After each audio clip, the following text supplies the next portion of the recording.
Good morning everyone. The classroom में आप सभी का स्वागत है। मैं हूं रविशंकर कुमार। आज एक नए सूचना के साथ उपस्थित हूं। आज हम लोग बात करेंगे असिस्टेंट प्रोफेसर के बारे में। राजस्थान लोक सेवा आयोग द्वारा एक वैकेंसी आई है प्रोफेसर के लिए, असिस्टेंट प्रोफेसर के लिए। तो उसी के बारे में बात करेंगे, क्योंकि ऐसे वैकेंसी 13 तारीख को ही यह विज्ञापन जारी हो गया था, लेकिन आज 16 तारीख है। इसलिए थोड़ा लेट से हुआ है, क्योंकि इसमें बहुत सारे सवाल थे कि इसका एलिजिबिलिटी है, कौन कौन इसको फॉर्म भर सकता है, जो नेट क्वालिफाई हो, जो पीएचडी हो, जो जेआरएफ क्वालिफाई हो, या जो नहीं क्वालिफाई हो फॉर्म भर सकते हैं कि नहीं। बहुत सारे सवाल थे इसमें जो, तो उसी को खूब सर्च करने के बाद, इसको ढंग से पढ़ने के बाद, सारे सवालों के जवाब के साथ इसको फिर से, मैं थोड़ा देर से ही उपस्थित हूँ, तो शुरू करते हैं।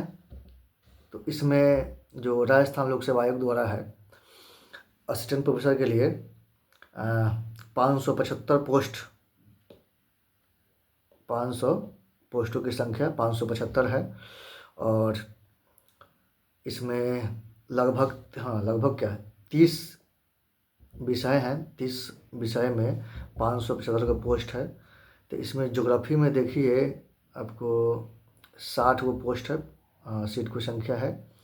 और इतिहास में देखा जाए, हिंदी में है 58 गो, इतिहास में 31 गो है, अर्थशास्त्र में है आपको 23 गो, समाजशास्त्र में 24 गो सीट है।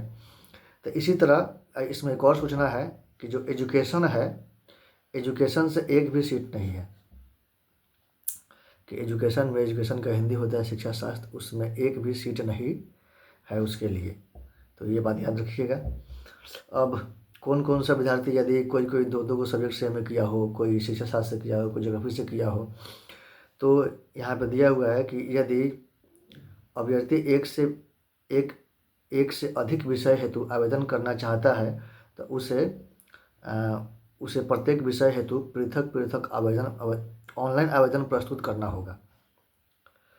ठीक है। अगर जैसे कि आप एमए से है तो एमए से के लिए अलग अलग अलग आपको मतलब जैसे कि आप ज्योग्राफी से एमए किए हैं तो उसके लिए अलग से अप्लाई करना पड़ेगा।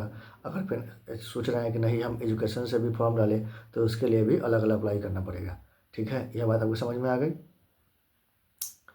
तो अब बात करते हैं कि इसके लिए एलिजिबिलिटी क्या है। यहाँ पे दिया गया है शैक्षणिक अर्हता संबंधी प्रावधान। तो यहाँ पढ़िएगा, उक्त पदों की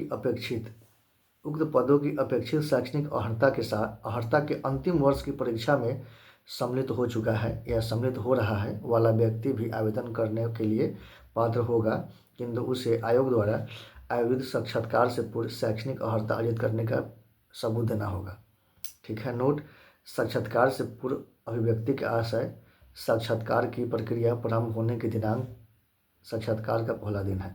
तो इसमें हम लोग बात करेंगे, इसमें कहना क्या जा रहा है कि एलिजिबिलिटी क्या है। यदि आप एमए पास हैं तो आप फॉर्म फिलअप कर सकते हैं।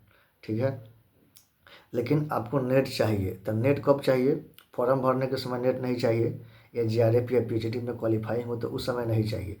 जब आपका इंटरव्यू शुरू होगा और जिस दिन से इंटरव्यू का डेट आ जाएगा उस दिन तक आपका नेट या पीएचडी या जीआरएफ जो भी हो आपका कंप्लीट होना चाहिए। अगर कंप्लीट नहीं है तो आप इंटरव्यू के लिए एलिजिबल नहीं रहेंगे, उस पोस्ट के लिए एलिजिबल नहीं रहेंगे, खारिज कर दिया जाएगा। तो इस बात का याद रखिए। तो अगर आप एमए क्वालिफाई हैं तो आप दे सकते हैं। जिस बच्चों ने 2019 का मतलब 2025 का जो नेट जीआरएफ का अगर फॉर्म भरा हुआ है और उनका एमए क्वालिफाई है, तो उसमें अगर नेट अगर जीआरएफ या पीएचडी किसी भी तरह क्वालिफाई कर जाते हैं तो वो इसके लिए उनके लिए बेहतर मौका है। ठीक है, अब बात करते हैं चयन प्रक्रिया का। तो यहाँ पे चयन प्रक्रिया है, अभ्यर्थियों का चयन प्रक्रिया प्रतियोगी परीक्षा व साक्षात्कार के माध्यम से किया जाएगा। आवश्यकता पड़ने पर आयोग द्वारा उत्तर पत्रक या उत्तर पुस्तिका के मूल्यांकन में स्केलिंग, मॉडरेशन, नॉर्मलाइजेशन पद्धति का बनाया जा सका। देखो ये चयन प्रक्रिया है, इसमें लगभग 3 पेपर होंगे, paper first, paper second, paper third, और एक इंटरव्यू होगा 24 मार्क्स का। तो टोटल 3 पेपर और एक इंटरव्यू मिला करके ज़रूरी पड़ेगा तो इसमें नॉर्मलाइजेशन भी किया जाएगा। परीक्षा का स्थान व माह, परीक्षा का स्थान व तिथि के संबंध में, परीक्षा का स्थान तिथि के संबंध में यथासंभव सूचित कर दिया जाएगा। ठीक है, कि अभी तक परीक्षा का डेट आया नहीं है, क्योंकि फॉर्म कब से भराया गया उसके बारे में बात करेंगे अभी।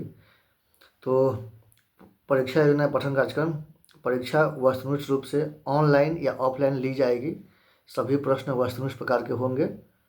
परीक्षा का विस्तृत पाठ्यक्रम आयोग के वेबसाइट पर शीघ्र ही जारी कर दिया जाएगा। ठीक है, आवेदन करने की तिथि 12/1/12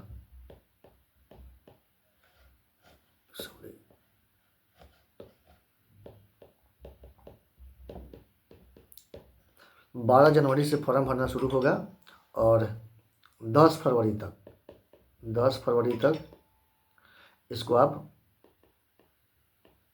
भर सकते हैं। याद रखिए, फॉर्म भरने का डेट 12 तारीख से साइट ओपन होगा, 12 जनवरी से, और 10 फरवरी तक आप फॉर्म भर सकते हैं।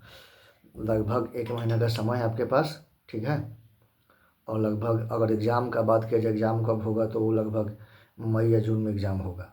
तो मई जून में भी जो नेट JRF होगा, अगर वो भी क्वालिफाई कर लेते हैं तो आपके लिए मौका है। और एक और सूचना है कि राजस्थान राज्य से विभिन्न राज्यों के अनुसूचित जाति, अनुसूचित जनजाति, पिछड़ा वर्ग, अति पिछड़ा वर्ग, आर्थिक रूप से कमजोर वर्ग के विद्यार्थियों के लिए सामान्य वर्ग का अभ्यर्थी माना जाएगा। अतः ऐसे आवेदकों के सामान्य वर्ग के अभ्यर्थियों के लिए निर्धारित बनेगा। इसमें मतलब क्या है, इसे कहने का मतलब, यदि आप राजस्थान के से संबंधित है, राजस्थान के रहने वाले हैं, तो आपको जो फॉर्म भरा जाएगा तो OBC का, ABC का, जो जनरल कास्ट का होता है, SC ST का होता है, तो फॉर्म भरने में छूट होता है। लेकिन आप अगर राजस्थान से बाहर के राज्य के हैं, बाहर के स्टेट से हैं, तो आपको कोई छूट नहीं होगा। जो जनरल का फॉर्म भरने का जो पैसा लगता है, वही पैसा आपको उसमें भी लगेगा। ठीक है। अब बात करते हैं इसमें पेपर फर्स्ट। देखिए, इस पेपर 3 पेपर होता है। Paper first subject concern with the post 75 marks का और 3 घंटे का होता है, बात रखिएगा। Paper second subject concern with the post 75 marks का, 3 घंटे का ये भी होता है। और general studies of Rajasthan paper third होता है, जनरल स्टडी राजस्थान का, और ये 50 मार्क्स का होता है, ये भी 2 घंटे का होता है। टोटल 200 मार्क्स का आपको होगा। और इंटरव्यू शैल कैरी 24 मार्क्स, और इंटरव्यू कितने मार्क्स का होगा, 24 मार्क्स का। तो ठीक है, 3 पेपर होंगे। पहला पेपर 3 घंटे का 75 मार्क्स, दूसरा पेपर 3 घंटे का 75 मार्क्स, और तीसरा पेपर 2 घंटे का 50 मार्क्स का होगा। ठीक है। अब इसमें और कुछ नोटिफिकेशन नहीं है। चलिए इसको एक बार समराइज कर लेते हैं इसको। तो टोटल पोस्ट कितना है, 575 को टोटल पोस्ट है। ठीक, टोटल पोस्ट 575 को है। ठीक, ज्योग्राफी में 60 को सीट है, याद रखिए। एजुकेशन में कोई भी सीट नहीं है, एक भी एजुकेशन में सीट नहीं है। फॉर्म भरने की तिथि 12/1/2025 से शुरू होगी और 10/2/2025 तक चलेगी। एज क्या है इसमें, तो न्यूनतम एज हो है, मिनिमम जो एज है 21 वर्ष होना चाहिए। ठीक है, और अधिकतम 40 वर्ष तक आप भर सकते हैं इसमें, याद रखिए। मिनिमम 21 वर्ष, अधिकतम 40 वर्ष तक। PG या MA पर फॉर्म भर सकते हैं। अगर आप PG किए हैं, MA किए हैं, तो फॉर्म भर सकते हैं। लेकिन इंटरव्यू होने से पहले तक आप नेट PhD या JRF कंप्लीट हो जाना चाहिए। अगर नहीं किए हैं तो आप फॉर्म भरने का कोई मतलब नहीं है। पेपर फर्स्ट 75 मार्क्स 3 घंटे, पेपर सेकेंड 75 मार्क्स 3 घंटे, पेपर थर्ड 50 अंक 2 घंटे, टोटल 200 अंक, और इंटरव्यू 24 अंक का। तो आई होप पूरी जानकारी आपको इसमें मिल गई होगी। तो देखते रहिए द क्लासरूम, और सब्सक्राइब जरूर कीजिएगा, लाइक ज़रूर कीजिएगा। Thank you.